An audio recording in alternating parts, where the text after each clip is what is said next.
नमस्कार मैत्रिणींनो, आज मी तुम्हाला पालकाचे पराठे हे दाखवणार आहे। हे करून पहा तुम्ही, खूप छान मस्त अगदी चविष्ट असतात। त्यासाठी मी इथं 2 जोडी पालक घेऊन गरम पाण्यामध्ये घातले होते 5 मिनिटं। त्यानंतर गरम पाण्यातून काढून घेतलेले आहेत। तर आपले पालक आता असे झाले आहेत। तुम्ही देठ वरचे फक्त थोडेसे देठ काढून जर बाकीचे खालचे कोवळे असेल तर देठासकट घेतला तरी चालेल। तर आपण आता हे वाफलेले पालक मिक्सरच्या भांड्यामध्ये घालूया। त्यानंतर आलाचे 2 तुकडे, 4 हिरव्या मिरच्या आणि 1 चमचा जिरा आता घालून आपण हे मिक्सरमध्ये पेस्ट करून घेऊया। आता आपली पेस्ट झालेली आहे। यामध्ये आता आपण 2 चमचे तेल घातलेले आहे। त्याप्रमाणे चवीनुसार मीठ घालायचं आहे।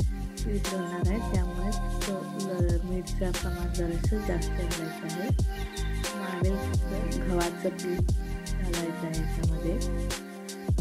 याला 3 ते 4 चमचे मी घातलेलं आहे। पाण्याचा अंश अजिबात घालायचा नाही। त्यात मावेल तितकंच पीठ चालवायचं आहे।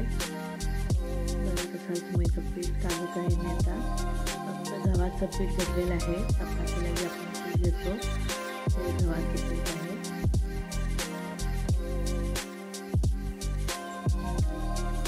गोळा तयार होतो याचा। बघा आपला आता पीठ मळून झालेलं आहे। याचं जरासुद्धा पाण्याचा हात लावता कामा नये। आता आपण 10 मिनिटे झाकून ठेवूया। गव्हाचं पीठ 10 मिनिटांनंतर आपण खाल्लंय। किती मऊ छान झालेलं गव्हाचं चपाती कशी आपण त्याच पद्धतीने मळायचं। मी ते एका दुसऱ्या तुम्हाला करून दाखवते। घडीची चपाती आपण करतो त्या पद्धतीने ते करायचं आहे। की परोठे कसे आहेत की तुम्ही पाणी नसल्यामुळे प्रवासाला सुद्धा घेऊन जाऊ शकता। गरम गरम परोठ्याबरोबर तूप घालून झालं तरी चव लागते। शेंगदाण्याची चटणी, खोबऱ्याची चटणी, आता तुम्ही नुसती दही जरी घेतला तरी शिवाय छान लागतो। तुम्ही कशाबरोबरही खाऊ शकता, सॉस बरोबर सुद्धा खाऊ शकता किंवा एखादा रोल करून घेऊन आपण गाडीतून घेऊन गेलो तर सुद्धा मुलांना सुद्धा आवडते। कारण याच्यामध्ये मिरची, कोथिंबीर सगळ्याची टेस्ट आहे।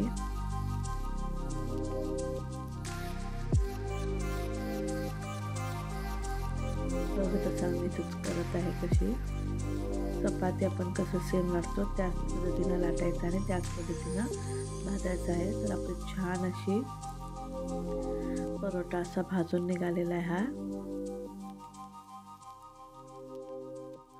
तुम्हाला कुठल्या गावातून तुम्ही हा व्हिडिओ बघताय हे नक्की कमेंट सेक्शनमध्ये कळवा। तुम्ही काही पदार्थ करून पाहिले असतील किंवा तुम्हाला काही आणि रिक्वायरमेंट असेल तर नक्की मला सांगा। मी तुमच्या प्रश्नाला उत्तर नक्की देईन।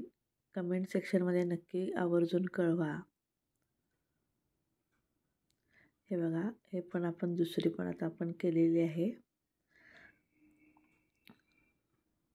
प्रवासासाठी फार अगदी उत्तम आहे। याला फक्त तुपाचा हात लावून एक गोळी करून घेऊन गेले ते सुद्धा चालतं। तर बघा ही किती छान टम्म करून फुगलेली आहे आपली आता परोठा। किती छान टम्म अगदी फुगलेला होता आहे तो। करून पहा, आवडल्यास छान वाटल्यास करून पहा। कमेंट सेक्शनमध्ये नक्की कळवा। पालकाचा परोठा। धन्यवाद।